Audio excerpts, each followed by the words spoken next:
Hello everyone, today I am going to discuss about different phases of menstrual cycle. We know that the duration of menstrual cycle in humans is of 28 days and during that period certain ovarian changes occur as well as certain endometrial changes. So we are going to study those changes which occur during different phases of menstrual cycle. So before going to that, we should know how many phases are there in a cycle. So basically there are three main phases of a cycle: bleeding, or that is menstrual phase, bleeding or menstrual phase that extends from 1st to 5th day of every cycle. Then the second phase, which is the proliferative or follicular phase, proliferative or follicular or pre-ovulatory phase that extends from 6th day to 14th day of every cycle. 6th to 14th day of every cycle. Then comes the third phase, which is the longest phase, that is luteal phase or post-ovulatory or secretory. Post-ovulatory or secretory. It extends from 15th to 28th day of every cycle. 15th to 28th day of every menstrual cycle. So these are three main phases: bleeding or menstrual phase, proliferative or follicular or pre-ovulatory phase, then luteal or post-ovulatory or secretory phase. So here I have already made a diagram. This is showing the endometrial changes. Here I have written this is endometrial cycle, and this is the ovarian cycle or the changes occur inside the ovary. This is folliculogenesis. You can see follicles are growing, primordial follicles, then primary. This is the ovulation. The Graafian follicle has ruptured. Then this is corpus luteum, and this is the growing uterine endometrium. And here these are the days. You can see these are the days. This is the first day of a cycle and this is the 28th day. So from 1st to 5th, that is the menstrual phase or bleeding phase. During this, bleeding occurs through vagina. Then from 6th to 14th, that is proliferative phase. On the 14th day, ovulation occurs. Then from 15th to 28th, that is secretory phase. So look here, proliferative and secretory phase, these are the phases of endometrial cycle. Follicular and luteal phase, these are the phases of ovarian cycle. So under menstrual cycle, we study the ovarian changes and endometrial changes. So that is why we study it together. We study these phases together. Follicular phase of ovarian cycle coincides with the proliferative phase of endometrial cycle. That means both these phases extend from 6th to 14th day. And luteal phase, secretory phase, these two phases extends from 15th to 28th day. So that is why these all phases are written together: follicular or proliferative phase, luteal or secretory phase. So for our better understanding, I am going to start with the proliferative phase. So proliferative phase refers to the proliferation, the term proliferation, that means multiplication, and follicular phase here has come from the folliculogenesis. That means during this phase folliculogenesis occurs. Suppose this is the Graafian follicle and these are the primordial follicles.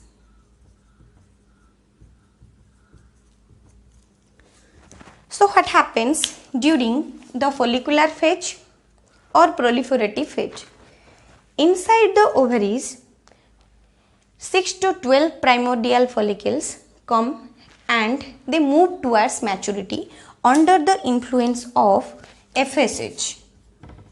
Under the influence of FSH from anterior pituitary, there is folliculogenesis. That means follicles are going towards maturity. About 6 to 12 or 10 numbers of primordial follicles begin to mature, and finally they move through primary stage, then to secondary stage, and 1 to 2 secondary follicles are formed during every cycle. And from 2 secondary follicles only 1 mature tertiary follicle is formed, that is otherwise called Graafian follicle. So this is the mature tertiary follicle having large antrum here.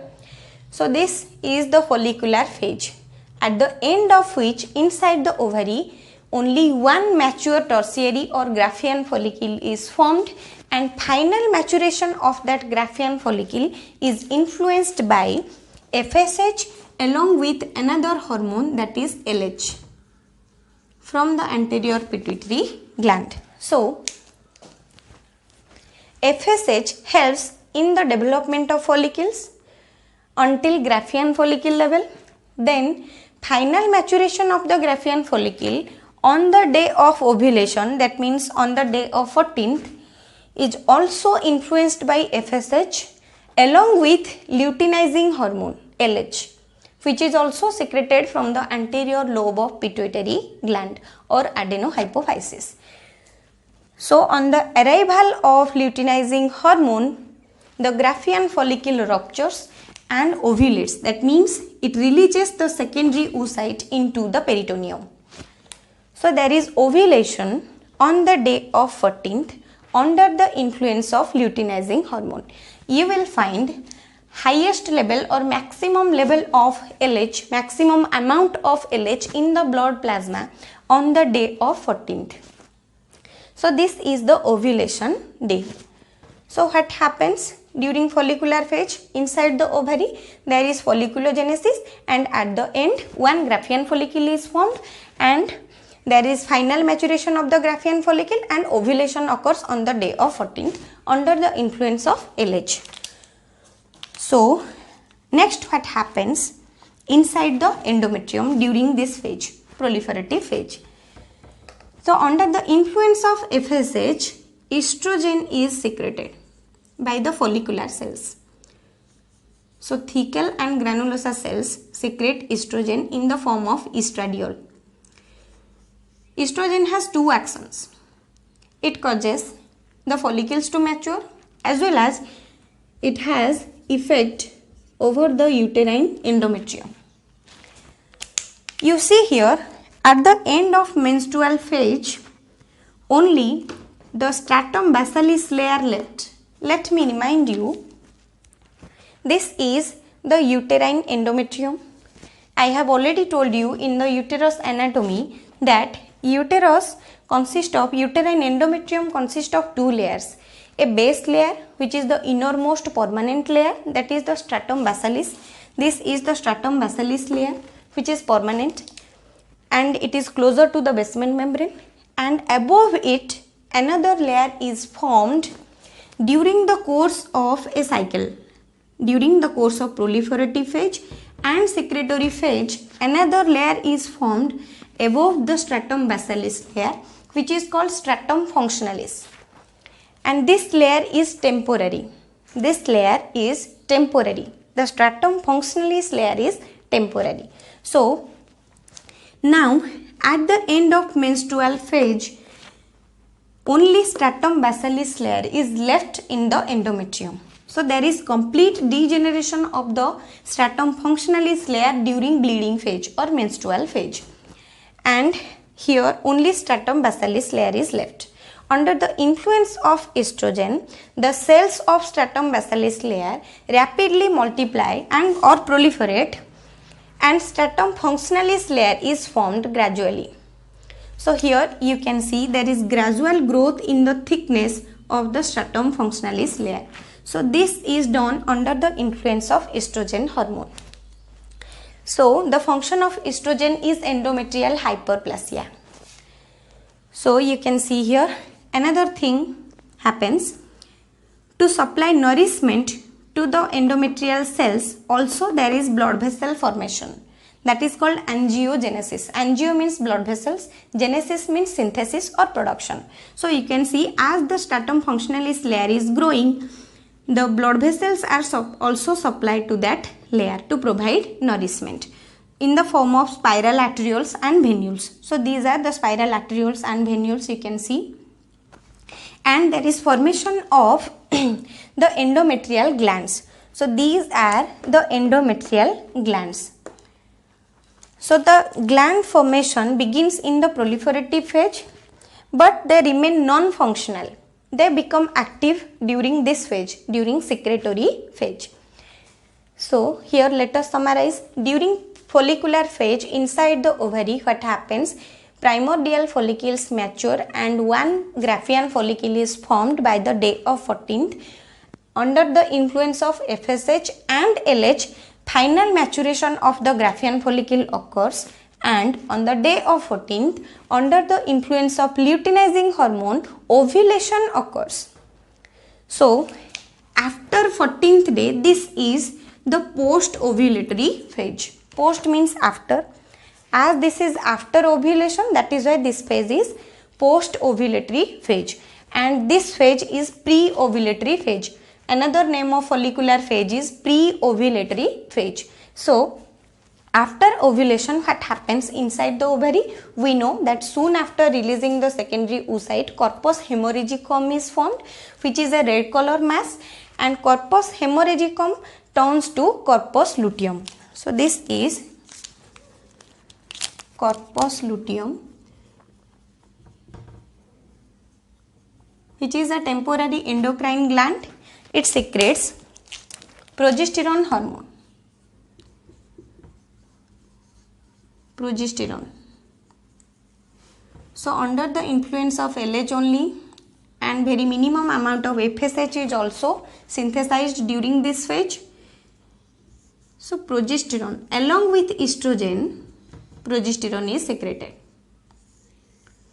So what is the function of progesterone during this phase? Due to the presence of corpus luteum, this is also called as luteal phase, and corpus luteum attains its maximum functional level by the day of 22nd. Remember, by the day of 22nd, you will see maximum activity of corpus luteum secreting maximum amount of progesterone. Why 22nd? Because this is the ovulation day, 14th day, and we know that secondary oocyte remains inside the fallopian tube up to 24 hours. That means lifespan of secondary oocyte is 24 hours. If fertilization occurs inside the fallopian tube and zygote is formed in next 24 hours or 48 hours, that means within the day of 16, if zygote is formed, then what will happen? After 6 to 7 days of fertilization, implantation will occur. Listen carefully. Here on the day of 14th, ovulation occurs. That means secondary oocyte is released into the peritoneum and it is taken up by the fimbriae of the fallopian tube. And up to next 24 hours, it remains active inside the fallopian tube and waiting for the male gametes to come. So if male gametes come and one sperm fertilizes the secondary oocyte and zygote is formed, suppose zygote here is formed, then the zygote is turned to a blastocyst, a mass which is called pre-embryonic structure, by the day of 6. By the day of 6 means after 6 days of fertilization. Suppose on the 15th day fertilization occurs, then 1, 2, 3, 4, 5, 6 or 7, 22. So within the day 21 and 22, there will be implantation of the blastocyst. Implantation means, we know implantation is the complete burial of the mass. there is complete burial of the pre-embryonic structure inside the endometrium or stratum functionalis layer. And this thickness of the uterine endometrium or stratum functionalis layer is maintained by the progesterone hormone. So during this period, what happens, there is production of estrogen also, which is responsible for hyperplasia of the uterine endometrium, and progesterone helps to maintain that thickness. So estrogen helps in the proliferation of the cells, in the multiplication of cells, and whatever the thickness has been achieved, that thickness is maintained by the progesterone hormone. So progesterone makes the thickness of the stratum functionalis layer ready for implantation, which probably occurs on the day of 21st or 22, or in certain circumstances it may reach up to 23rd day. So if fertilization occurs here during a regular cycle, then within the day of 23rd there is implantation. Implantation usually occurs. So corpus luteum becomes maximum functional or attains its maximum ability to secrete progesterone on the day of 22nd, and maximum thickness of the uterine endometrium is achieved on the day of 23rd for implantation. So what will happen then? So progesterone helps to maintain the thickness of stratum functionalis layer. So at the end of secretory phase, what will happen? So why it is named as secretory phase? Because the glands which are formed, endometrial glands which are formed during the proliferative phase, they become functional. That means they attain their secretory activity and they secrete a thick viscid fluid which is rich in glycogen. So why glycogen? This fluid which is secreted by the endometrial glands provide nourishment to the pre-embryonic structure inside the uterine cavity before implantation. So before implantation and after the zygote formation, after fertilization, the structures which are formed inside the uterine cavity, morula and blastula, they remain inside the uterine cavity before implantation. You think before implantation the blastocyst is inside the uterine cavity. So then the endometrial glands provide nourishment to the blastocyst. So that is why this is called as secretory phase, due to hyperactivity of the endometrial glands. So next, what will happen after 23rd day? So gradually, when if there is no fertilization or no implantation, then gradually there is luteolysis inside the ovary, and this mass, the corpus luteum, turns to corpus albicans. Not all on a sudden corpus albicans is formed, it is gradually formed, and progesterone level also gradually decreases. After 23rd day, the amount of progesterone gradually decreases as there is gradual luteolysis, and finally by the day of 28th, corpus albicans is fully formed, secreting no estrogen and no progesterone hormone. So what will happen? Spontaneously the stratum functionalis layer degenerates and causes bleeding into the uterine cavity. So that is the onset of bleeding phase of next cycle. So listen carefully. At the end of secretory phase, after 23rd day, if implantation has not occurred, then there is luteolysis, gradual luteolysis, corpus albicans formation begins, and there is gradual decrease in the progesterone level as well as estrogen level, and ultimately it leads to decrease in the thickness of the uterine endometrium, and finally at the end of 28th day, when there is no more secretion of estrogen and progesterone. There is sudden degeneration of the stratum functionalis layer, and also these arterioles, the blood vessels are injured, the glands are injured. As a result, into the uterine cavity, large amount of blood is excreted from these injured blood vessels along with mucus, then prostaglandins, and this composite fluid of blood, mucus, prostaglandins, as well as the degenerated endometrial tissue, which is called endometrial debris. That composite fluid is called menstrual fluid. That composite fluid is called menstrual fluid. Then from the uterine cavity, that fluid comes to the vagina, then through vagina it is excreted out. So the bleeding occurs up to 5 days. That is called menstrual phase. So after every 28th day, due to sudden withdrawal of estrogen and progesterone hormone, there is degeneration of the stratum functionalis layer, and there is degeneration of these endometrial glands, the blood vessels, and menstrual fluid is produced inside the uterine cavity, and that menstrual fluid is excreted during the menstrual phase. So this is the beginning of next cycle. Again, the cycle continues with same events. Now we will discuss the changes in the concentration of ovarian hormones and pituitary hormones during the course of a menstrual cycle or during different phases of a menstrual cycle. So here I have already drawn the graph. The x-axis is showing here the days or phases of a menstrual cycle, and on the y-axis I have taken the hormones.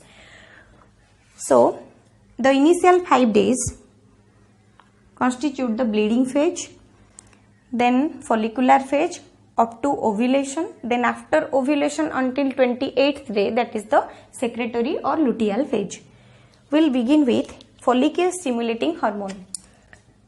So FSH during bleeding or menstrual phase is at ground level, then gradually during the proliferative phase or follicular phase it increases, and maximum level of FSH is found in the blood plasma before the day of ovulation, just before ovulation, and gradually it falls during the secretory phase. So under the influence of FSH, estrogen is secreted from the follicular cells. So during bleeding phase,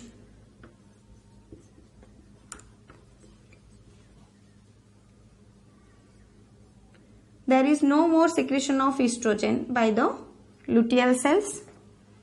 So here the estrogen is almost at ground level during the bleeding phase or menstrual phase, because we have discussed that menstrual phase or bleeding occurs due to degeneration of the uterine endometrium, which is influenced by no estrogen level.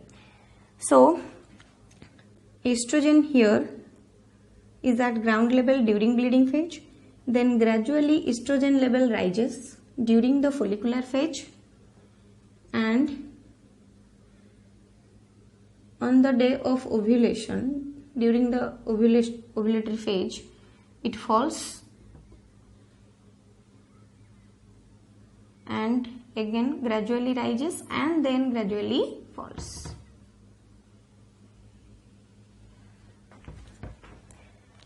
Then the progesterone.